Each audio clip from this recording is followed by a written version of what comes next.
Bismillahirrahmanirrahim. Assalamualaikum warahmatullahi wabarakatuh. Alhamdulillahirrahmanirrahim. Wassalatu wassalamu ala ashrafil anbiya'i wal mursalin wa ala alihi wa sahbihi ajma'in. Saya Muhammad Muslim bin Hashim 2191348. InsyaAllah hari ini saya akan menerangkan berkenaan fungsi dan bentuk affidavit. Okey.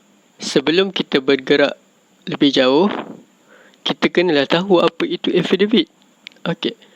Affidavit ialah kenyataan sumpah secara bertulis. Apa pula fungsi affidavit? Okey. Ia digunakan untuk menguatkan permohonan dan dalam keadaan tertentu ia digunakan sebagai keterangan dalam prosiding di mahkamah. Seterusnya kita tengok cara membuat affidavit. Okey, berdasarkan Seksyen 112 Akta Tata Cara Mal Mahkamah Syariah Wilayah-Wilayah Persekutuan, sesuatu affidavit yang digunakan dalam mana-mana prosiding di mahkamah hendaklah dibuat dengan sumpah. Okey, dengan sumpah Okey. A, di wilayah-wilayah persekutuan di hadapan mana-mana hakim syar'i atau pendaftar. Okey, sama juga di negeri-negeri lain. Di negeri-negeri lain di Malaysia di hadapan hakim syar'i atau pendaftar mengikut kes. Dan kita tengok pula di luar negara macam mana.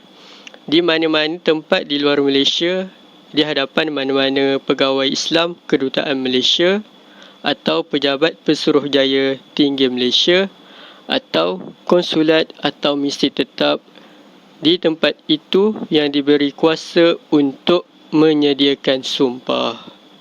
Okey, dia berbeza setiap kawasan dia punya prosedur untuk buat sumpah ni.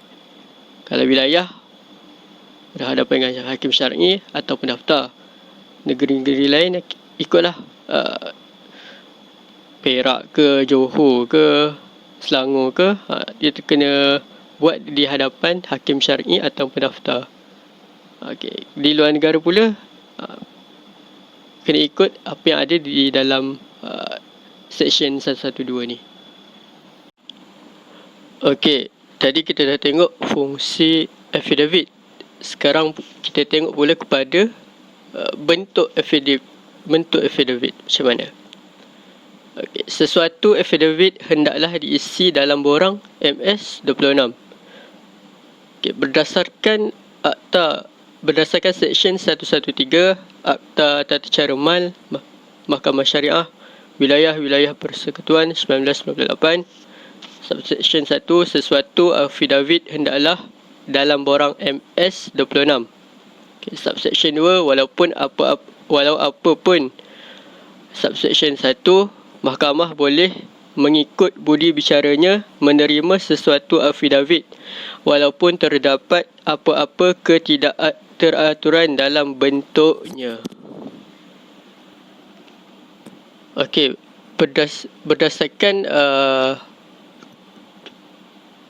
berdasarkan Seksyen 113 tadi, affidavit kena isi mengikut borang MS-26. Okey, borang ni boleh sama ada pergi ke mahkamah ataupun boleh tengok dekat Google macam mana bentuk dia. Sekiranya sesuatu affidavit tu tidak sama ataupun tidak seperti dalam borang MS-26, ia adalah mengikut budi bicara mahkamah, sama ada nak menerima atau menolak. Okey, sesuatu affidavit tersebut hendaklah diberi tajuk. Ia dimulakan dengan butir-butir pengenalan pemohon, dibuat dalam perenggan bernombor yang mengandungi tarikh dan ditandatangani di hadapan orang yang diberi kuasa. Okey, saya akan tunjukkan contoh borang MS-26, iaitu borang yang telah saya nyatakan ciri-ciri sebentar tadi. Okey.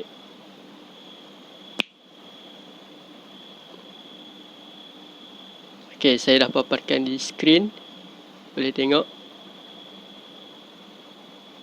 Okey. Okey, seterusnya salinan dokumen-dokumen yang berkaitan hendaklah dilampirkan bersama affidavit sebagai bukti ataupun exhibit. Sebagai contoh, salinan IC, salinan sijil nikah, salinan sijil cerai dan sebagainya lah. Semua salinan ni kena lampirkan sekali dengan affidavit sebagai sokongan. Ini adalah berdasarkan Seksyen 114-1, iaitu salinan apa-apa dokumen yang hendak digunakan berhubungan dengan sesuatu affidavit hendaklah dilampirkan pada affidavit itu sebagai exhibit. Okey, seterusnya berdasarkan Seksyen 114 Subseksyen 2, sesuatu exhibit pada sesuatu affidavit hendaklah dikenal pasti melalui perakuan orang di hadapannya. Affidavit itu diangkat sumpah dan perakuan itu hendaklah dalam borang MS-27. Maksudnya kat sini, perakuan yang orang tu buat hendaklah mengikut bentuk dalam borang MS-27. Nanti bolehlah tengok Google search macam mana borang MS-27, ataupun boleh terus pergi ke mahkamah tengok macam mana bentuk borang MS-27 ni. Okey, saya akan paparkan contoh borang MS-27 di skrin. Okay, untuk tuan-tuan dan puan-puan boleh tengok. Okey, macam ni lah bentuk borang MS-27. Okay, untuk seterusnya, untuk makluman, affidavit ni juga boleh ditolak oleh mahkamah. Seperti mana dalam Seksyen 115, mahkamah boleh mengikut budi bicaranya menolak mana-mana affidavit yang kandungannya sukar dibaca atau difahami atau yang mengandungi apa-apa tulisan antara baris, pengubahan atau pemadaman atau apa-apa kecacatan bertulis yang lain. Okey, contohnya bila kita dah siap sesuatu affidavit tu, kita semak semula dari A sampai Z. Cek satu-satu. Betul tak susunan ayat yang kita buat tu? Tulisan mudah dibaca, ayat tu mudah dibaca ataupun tidak, supaya ia tidak menyusahkan di kemudian hari. Takut-takut dah pergi mahkamah dalam bicara tu, tiba-tiba kita punya hakim tolak kita punya affidavit. Kan dah susah macam tu. Okey, baiklah.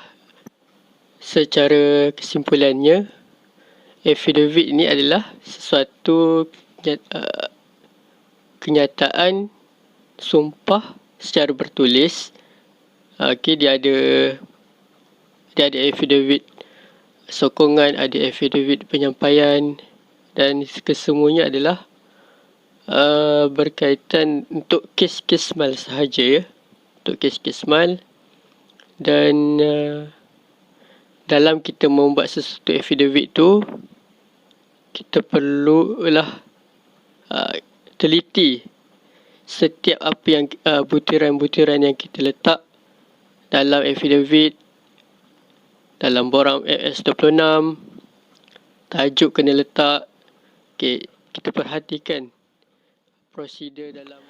Dan untuk lebih lanjut, tuan-tuan dan puan-puan boleh rujuk di Google berkenaan affidavit. Untuk wilayah, boleh tengok Akta Tata Cara Mal. Dan untuk negeri-negeri lain, boleh tengok ikut enakmen negeri masing-masing. Okey, baiklah. Setakat itu sahaja daripada saya. Moga-moga dengan video ini dapat membantu kita memahami apa itu affidavit Okay, sekian. Assalamualaikum warahmatullahi wabarakatuh.